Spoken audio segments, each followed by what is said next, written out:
So, Sierra Leone. 11 years of civil war killed at least 50,000 people and forced 500,000 from their homes. Diamonds, right? Rebel fighters enslaved locals to dig for so-called blood diamonds. Natural disasters. We've just been to the site where the mudslide happened on Monday. The number of the missing is still unknown. A crowd of people had gathered near a fuel tanker that had been involved in a collision. A bus full of people nearby was completely burned. Health crisis. Go to the deadly Ebola outbreak. The world is losing the fight against Ebola. Rape and gender-based violence. 5-year-old Khadija Soko was raped and killed in Sierra Leone in June. On this note, ladies and gentlemen, I therefore declare rape and sexual violence as national emergency. What if I told you there is a different Sierra Leone than what the media has led us to believe? This is Sierra Leone.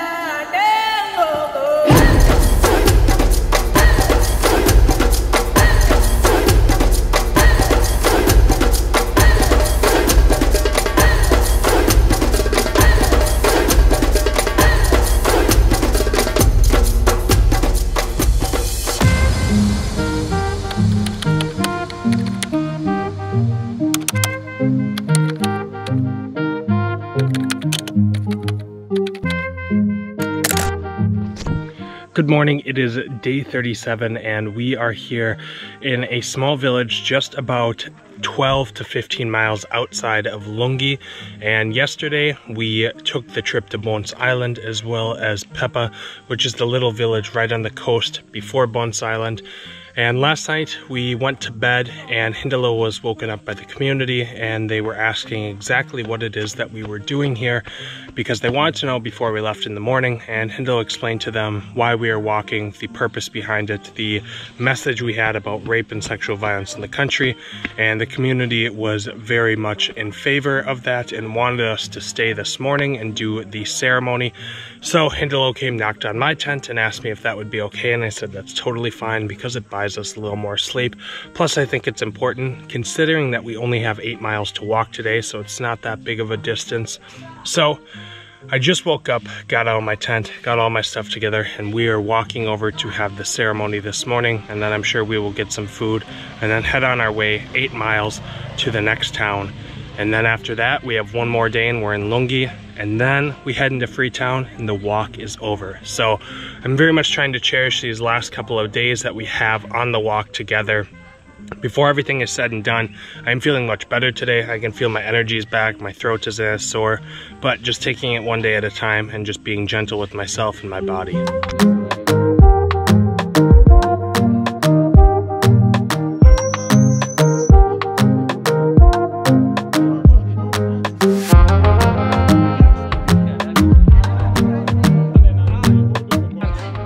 What you now want for this community? Let God help we.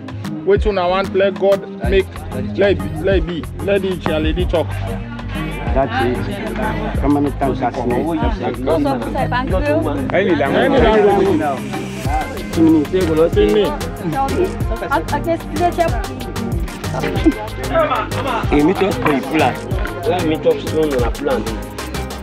So we've just finished the community ceremony here, and this community did not want the feet of the women washed, but they did want to plant a tree, so we planted a coconut tree. And they did things a little different this time. They put a different type of sand in the hole of the coconut tree, as well as pepper and salt, which traditionally is supposed to help the coconut grow. So it was really cool to see, and the women as well as the men were very receptive in the conversation we had about the issues that they face here in the community and all throughout the country.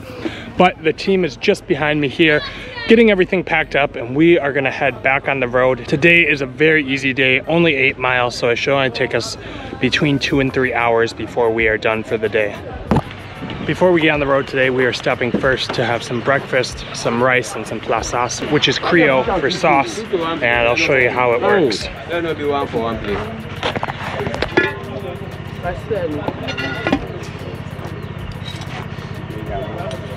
All right, do so. Do so, me do so.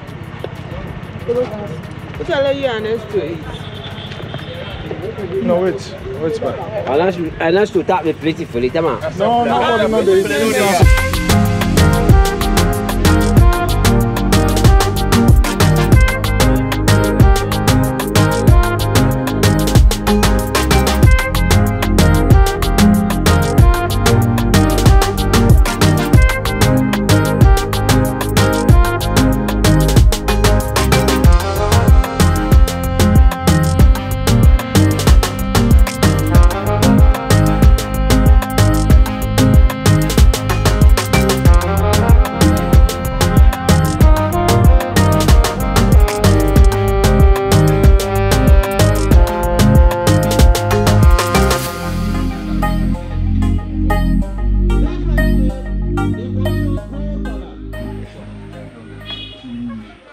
Anyway. So we have arrived to the town at which we will be sleeping tonight, which I believe is called Lokomasama. I could be wrong with that, but when we arrived to town, we met with the town chief, and we learned that this town in particular has two chiefs, a town chief and above him a section chief. And so we explained who we were, our project, and the things we were doing to the town chief, and we told him we would like to visit the section chief, but in order to do that, the town chief traditionally is the one that has to bring us there to meet him. And the town chief pushed back and said he cannot do that because the town chief and the section chief have some beef going on. They don't get along, they have a misunderstanding, whatever the case is. And Hindolo said, well, we cannot see the section chief without you. That's not how it works. And so a couple of the other people sitting around the town chief began to argue, and it was kind of back and forth for about 15-20 minutes, and it was really interesting to see. I kind of understood, but I also kind of didn't. But Hindolo headed into town, as well as us and the rest of the team, and we hung out at the courtberry while Hindolo spoke to the section chief, and I believe he got things settled because now we are heading to what looks like right behind me here, the section chief's house, which I think we are staying, and I also am hoping we will stay for the night because the town chief did not seem very friendly, as well as his brothers sitting next to him about who we were and what we were doing. So I'm glad things got resolved, but like I always say, in the case of walking 500 miles across the entire country and solely relying off the traditional culture of having people take us in their yards and letting us sleep there, we're gonna run into some issues. I think just because we're so close to being done, I think people are tired and ultimately ready for the walk to be over, but we just gotta keep pushing. 2 to 3 more days and we finish, and I know spirits will be high as we get into Freetown. So I'm gonna head over to the team, check in, and see what we got planned for the evening. Good evening. I have rested now for a couple hours and I'm feeling honestly really good. The team is over here right by the trees and everyone is getting IVs. It has seemed that throughout most of the trip people have been getting IVs to feel better. I myself have had an IV once, and that was the day that I had a heat stroke. I don't know if maybe this is me being a little too overprotective, but I am not afraid of needles, but I think when being in Sierra Leone in West Africa, and I know that I'm literally dirty every single day, the idea of needles being stuck inside me is a little frightening. And so I oftentimes stay away from the IVs. I also, if I'm feeling down, I try to hydrate with water first before I move to an IV, but it's kind of a running joke that everyone every day needs an IV. And today there's a handful of people on our team who have IVs, and I'll show you.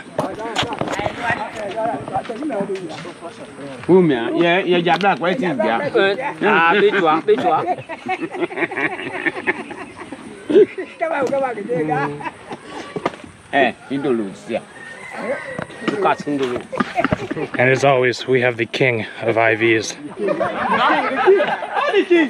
The king is here, the king. The king himself. I'm sick. You can see, it's all gone. He finished his. It almost looks like a Gatorade bottle. Yeah. And every now and then, our good friend T gets an IV, but today, no IV. So no IV for T. T is doing well, but everyone else seems to be struggling a bit, but everyone's in good spirits as always. I think we're gonna head in, get some dinner here soon, and then just rest up for the evening. Not sure if we're doing community ceremony here because of everything that happened earlier in the day with the town chief, but it's a beautiful evening, and where I live back home in the US, it's currently snowing. So I'm just grateful I'm here under the palm trees and really just trying to soak up the last couple days I have left with my friends. So it sounds like a couple other people are inside the compound who also have IVs, so we're gonna head in and see what they're up to.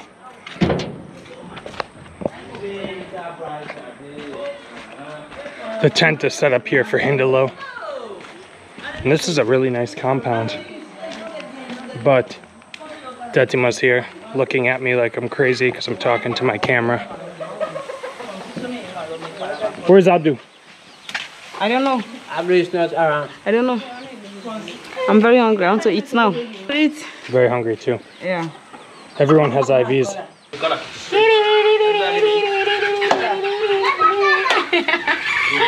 Hey, Dusty.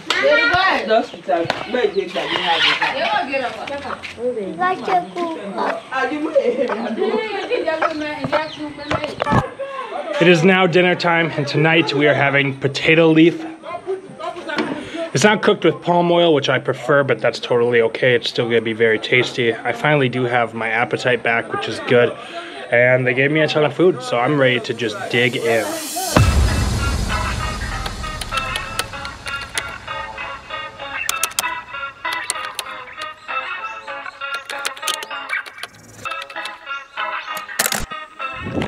Good morning, it is day 38 and I am shocked I feel so awake because honestly, I listened to a podcast before bed and I fell asleep just around 11 p.m. and now it's 2:15 in the morning. So I'm running off about 3 hours of sleep. So the reason why I'm probably awake is because I'm probably in that weird period of time where you get a little amount of sleep but you feel awake, and now I'm about to walk 10 to 12 miles. So we'll see how the body reacts to that one. But this morning we are heading out from this town where we currently are towards Lungi town. We made the decision last night that we were going to head past Lungi town just because of our experience yesterday in this town. Lungi town also has two chiefs, a town chief and a section chief, and because of the experience we had here in this town where the town chief and the section chief were not getting along and it was a very uncomfortable situation for us, we're just going to bypass Lungi town, go a little bit further up towards the airport, and then tomorrow we'll maybe head 1, 2, 3 miles a little bit closer so that by Friday we only have a little bit to walk to Ferry Junction so that we can take the ferry across to Freetown and finish off the walk. Right now we are at about 509 miles walked, and so after today I believe we will be right around 520 miles and we will actually surpass our goal. I think when all is said and done we'll be between 530 and 540 miles, which is absolutely mind-blowing. Super awesome achievement for myself, for the team, for everyone involved to walk that far. That is a crazy, crazy distance to cover on foot. But I'm just enjoying the last couple days we have on the walk. Even though I am a little tired and my muscles are a little sore from the last couple days, I'm just excited that I get to share these last couple days with my team. And one of the things I'm most grateful for being here is that I can go outside at 2 a.m. and feel completely comfortable in shorts and t-shirt, because where I live in the US that is not the case and will not be the case for so many months, and it's very sad that I will be leaving this kind of weather, but I'm enjoying it while it lasts. And with that being said, the team is behind me packing up back there and I'm gonna get ready and head on to the road.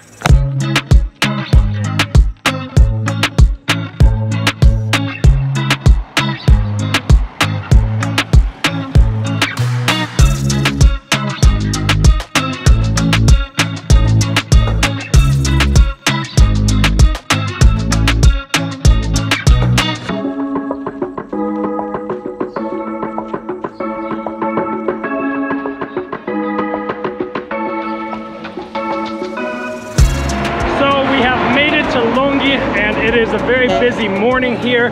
Lots of big trucks and vehicles cruising around. I don't think I've been to this specific part of Lungi, just the airport and to the ferry. And so seeing this part is very interesting. It's much like other places I've been in Sierra Leone that are more urban. But we have done so far today 12 miles, which does put us over 520 miles, and we still have more to go. So the original goal of walking 520 miles has been surpassed, and walking in this morning, it was very surreal just to see that where I started this journey flying into the airport, I have now circled back around on foot. But we are walking into where I assume we will be staying for the evening, and there's bikes all around me, so I'm gonna keep walking and try not to get hit.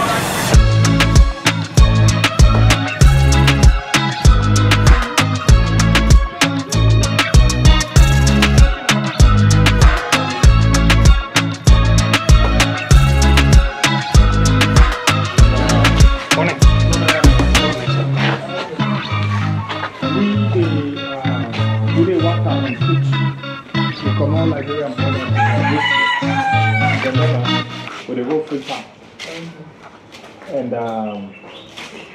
we work out for raise awareness against the rape business we don't increase in this country, against trafficking and human.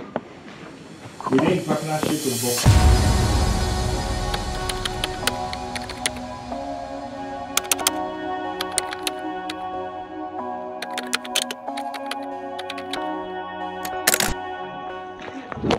Good morning. It is day 39 of the 520-mile walk, and today we are heading about 5 miles just right up to the edge, right before the ferry, so that tomorrow, our last day of the walk, we can get to the ferry in the morning, take it all the way across to Freetown, and finish the 520-mile walk. The funny thing is we are already at 520 miles. We're technically at 521. So when all is said and done, we will be between 530 and 540 miles, which is absolutely mind-blowing. But last night we had a really good discussion as a team, a good reflection. We talked about the idea of forgiveness and how we have been on the road for 39 days and there have been disagreements. There have been times where we've been upset with each other, but we have to come to a general understanding of one another, ask for forgiveness from one another, and continue to move forward because we have to be proud of what we accomplished as a team. And it was an awesome moment seeing, you know, all of us come together and ask for apology from one another and just express our love and gratitude for one another in this experience. And so I think that was one of my favorite moments of this trip so far, was just having that reflection with my team. But everyone is behind me packing up and we are just about to head out. So I'm gonna head over and get my things together and get back on the road.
Good evening. We are here in Lungi. We are right by the ferry port, and tonight is our last night of the 520-mile walk.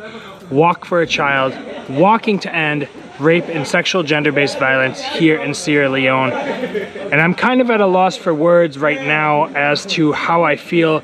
We have been at this now for 39 days. We started this on November 1st. I flew into the country on the 29th of October, I believe, and I flew right into Lungi here.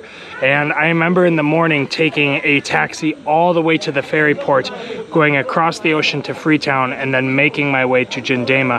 And now I'm back here on foot, and that's a very, very crazy thing for me to conceptualize within my mind, that we as a team have accomplished the goal that we set out for ourselves.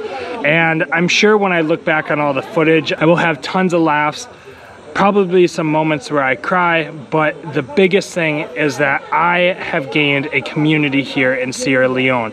The 10 to 15 people that have been walking with us throughout this trip are people that I can say are friends, family, brothers and sisters, and I am so, so grateful for the opportunity for my brother Hindolo to be a part of this, have the opportunity to film and document the whole experience, and I'm grateful to every single one of you who have stuck with me through this entire journey, watching these videos and following along on the journey from day one all the way until Wale, when we are in the middle of the country stuck with the truck, all the way up through Kabbalah to Kamakui, and now all the way to Lungi, which will be then heading tomorrow to Freetown. So once again, I am very, very grateful to everyone who has been watching, following along, and supporting me on this trip. Very, very grateful for all my brothers and sisters just out there outside of the tent. But I am gonna get some rest and totally soak in this entire experience and prepare for our final day tomorrow as we walk into Freetown. It is said that it's going to be a very big day. One of our partner groups, Focus 1000, is bringing along 300 school children, as well as a couple other organizations are bringing their teams, and we have, I believe, 2 marching bands. So it's going to be a crazy, fun-packed, eventful day, and I am extremely excited to meet with all of our partner organizations, as well as meet with people in Freetown and have the opportunity to speak on an issue that is deeply personal to myself, as well as deeply personal to many members of our team, as well as this country here in Sierra Leone. So once again, thank you everyone so much for supporting myself and my team, and I will catch you guys tomorrow in Freetown.